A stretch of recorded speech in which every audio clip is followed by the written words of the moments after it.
Kira the Hedgehog here with another video. I got a suggestion to show off some of my video games for a specific console, so I figured I would do the Nintendo GameCube. First, I'm going to show you my actual system. So, here is my Nintendo GameCube. It is a silver color, and it has Sonic Rider's skin on it.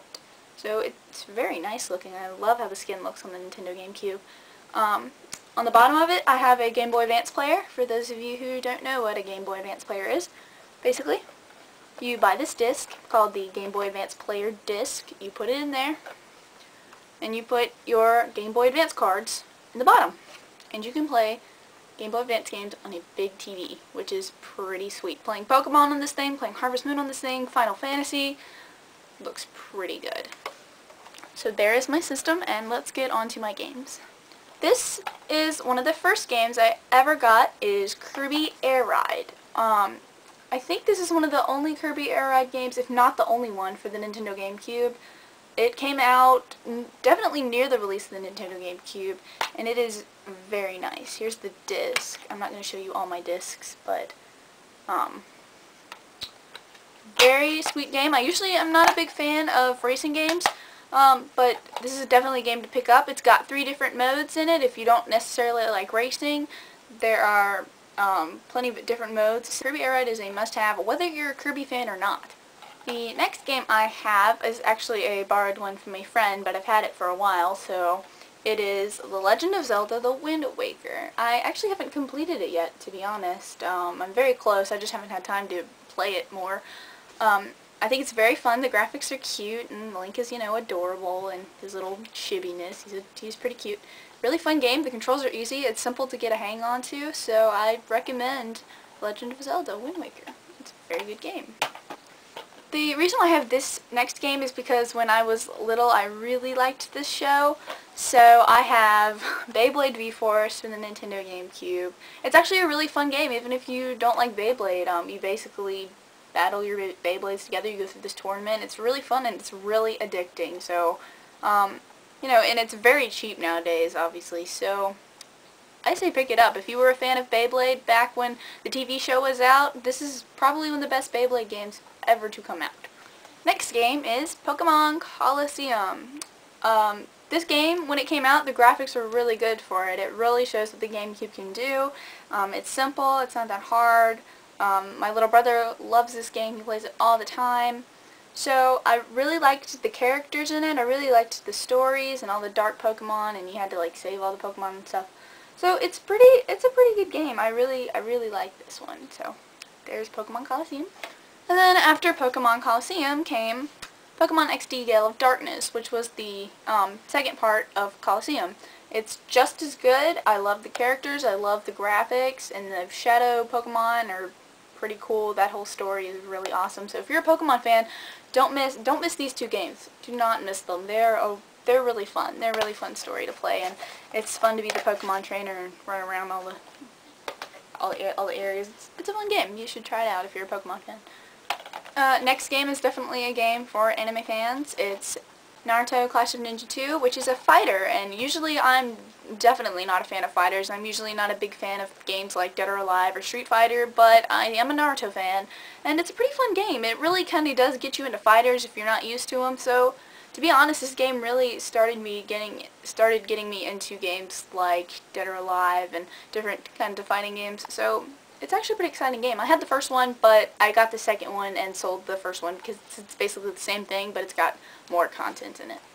This game is Custom Robo. A lot of you might know some Custom Robo things from Super Smash Bros. Brawl. It's like an extra, not an extra character, but an extra item and some trophies you can get that have Custom Robo in it.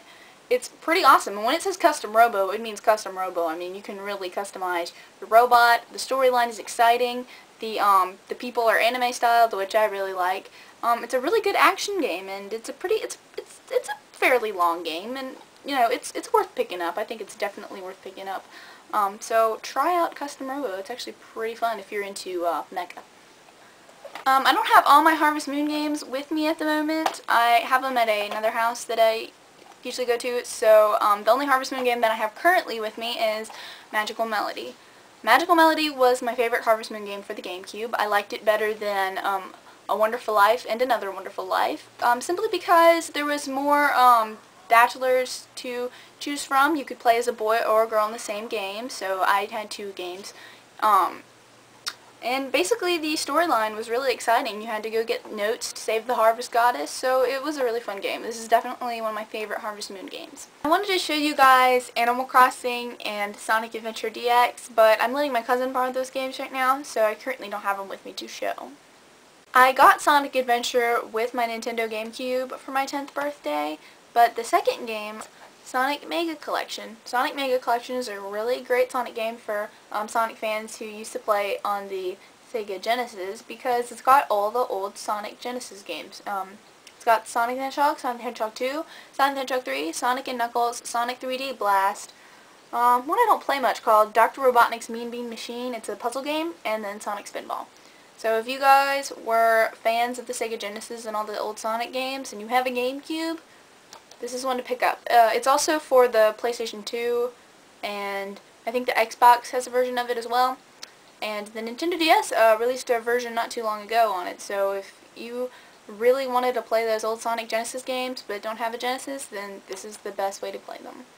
After that Sonic game, I got Sonic Adventure 2. Sonic Adventure 2 does not follow the same storyline as Sonic Adventure did, so if you just want to go straight to this one, it's perfectly fine. It starts out with Shadow's arc and everything that happened in Space Colony arc and everything. So it's a pretty good place to start off your Sonic collection or your gaming experience with Sonic. So it's got the Chow Guard in it, which was one of my favorite additions to this game was the Chow Guard, and I loved it. You could also play as many different characters, like you could play as Rouge, and you could play as Knuckles, and a lot of the different kinds of bad guys and stuff, which was pretty cool, because usually you don't get to play as bad guys, so I really liked this part about this game. This is probably my second favorite Sonic game for the GameCube. It's very nice. So, as I said, you can start out with this one if you don't want to play through Adventure, and you want to get to the point, you can get to this one.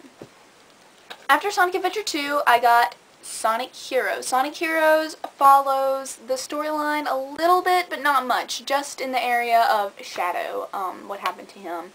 So it's a very great game because you get to play as 3 people at one time. There's 4 different teams. A section of new characters, not really new characters, they're in the comic, so yeah.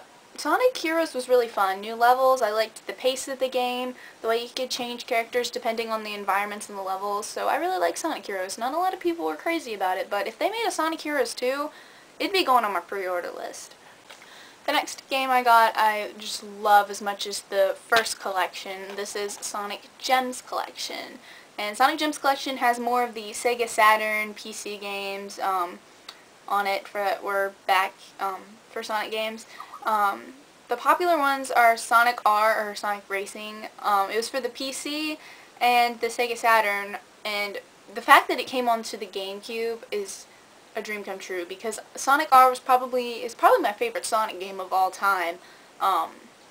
So I really liked it. It had Sonic the Fighters, which is an arcade battling game for Sonic fans, and of course the rare Sonic CD, which I haven't played all the way through yet. Sonic CD is a must-play for a Sonic fan because it's just one of those games that really brought Sonic through. It was a breakthrough for Sonic.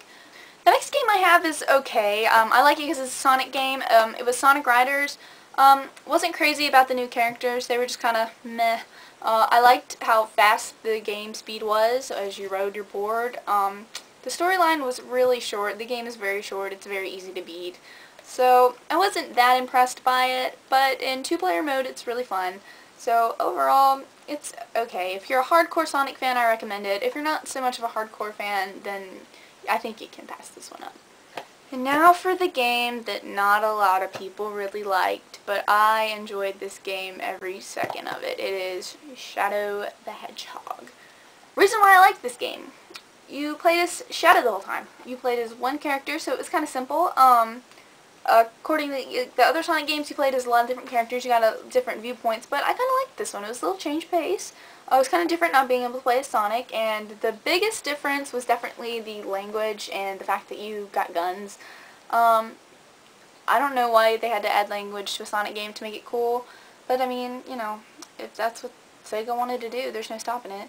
I really like it. The levels were fun. The shooting was fun too. The boss battles are fun. The graphics are pretty amazing too. So if you're not a huge Sonic fan, you'll probably hate it. If you're a first-person shooter fan, you'll probably think it's a piece of crap.